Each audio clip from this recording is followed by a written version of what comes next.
देखो ना कैसे पटर पटर जुबान चलाती है बहुरिया। सुस्मिता को ससुराल में आए हुए 4-5 दिन हो गए थे। थोड़ा बहुत परिवार के बारे में जानने लगी थी। उसे अच्छा लग रहा था कि चलो सब लोग यहाँ खुले विचारों के तो हैं।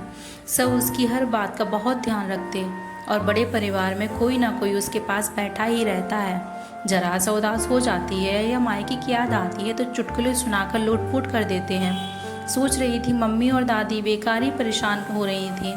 ऐसे रहना वैसे रहना, यहाँ तो सब कुछ बहुत बढ़िया है। अपने आप से कहे उठी और बधाई हो, कितनी बढ़िया ससुराल मिली है सुष्मिता।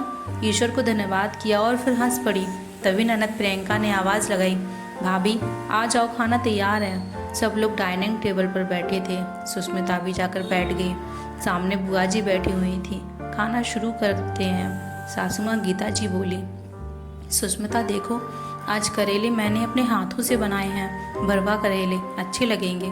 सुष्मिता कुछ कहती उसके पहले उन्होंने एक पूरा करेला सुष्मिता की प्लेट में रख दिया। सुष्मिता को करेला बिल्कुल पसंद नहीं। अब क्या करती। तब तक तेजस्वी पतिदेव ने कहा, सुष्मिता तुम तो करेला खाती नहीं हो, लाओ मुझे दे दो, मैं खा लूँगा। बुआ जी ने तिरछी निगाहों से देखा और बोली, तेरी बुद्धि खराब है क्या, झूठा खाएगा। सुष्मिता ने कहा, मैंने तो अभी छुआ भी नहीं है तो झूठा कैसे हो गया। गीता जी बोली, मुँह में नहीं रखा तो क्या हुआ, प्लेट में तो रखा ही है। दीदी का मतलब है प्लेट तो तुम्हारी झूठी है। सुष्मिता ने कहा, तेजस्वी तुम रहने दो, मैं खा लूँगी। आज पहली बार करेला खाया, खाने में स्वादिष्ट लगा तो उसने कहा, मम्मी जी आपने करेला बहुत बढ़िया बनाया। तेजस्वी सही कहते हैं, आपके हाथों में तो जादू है। मैं तो कभी चोती भी नहीं थी करेला। गीता जी सुनकर मुस्कुरा दी।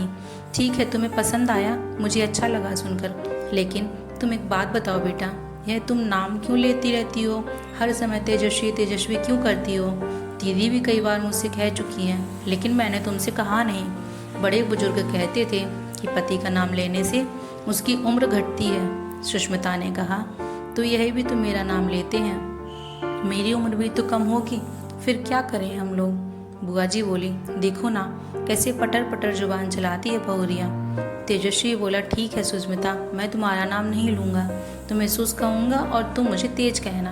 गीता जी बोली, सुस और तेज, यह क्या बात हुई, यह तो सुनने में भी अजीब लगते हैं। फिर तो सुष्मिता और तेजस्वी दोनों एक दूसरे को कई नाम बताने लगे। मैं तुझे यह कहूँगा, मैं तुझे वह कहूँगी, और सब लोग खूब मज़े ले रहे थे।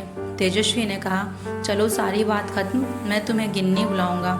सुष्मिता हंसकर बोली, ठीक है, अगर तुम मुझे गिन्नी तो मैं तुम्हें सिक्का। अब तो सब लोगों का हंस हंस कर बुरा हाल हो गया। बुआ जी भी हंसकर बोली, भाई यह हुई मॉडर्न जमाने की बात, बधाई हो गीता भाभी, बहुरिया तो बहुत तेज मिली है तुमको। गीता जी बोली, दीदी तेज नहीं है, समझदार है। चलो अच्छा है जमाना बदल गया, कम से कम मेरी बहू सिक्का ही तो कहेगी, आनू जानू तो नहीं बोलेगी। आजकल लड़कियां तो सबके सामने अपने पतियों को बेबी सोना बुलाती रहती है। और फिर दूर क्यों जा रही हो दीदी, आपकी बेटी और मेरी भांजी शिल्पी कुंवर जी को सबके सामने जानू ही तो कहती है।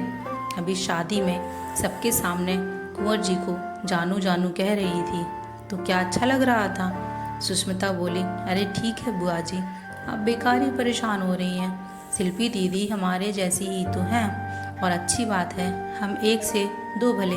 दोस्तों, रीतियों को हम बनाते हैं, रीतियाँ हमें नहीं बनाती। तो अपनी सीमाओं में रहकर अपनी ज़िंदगी के मज़े लीजिए।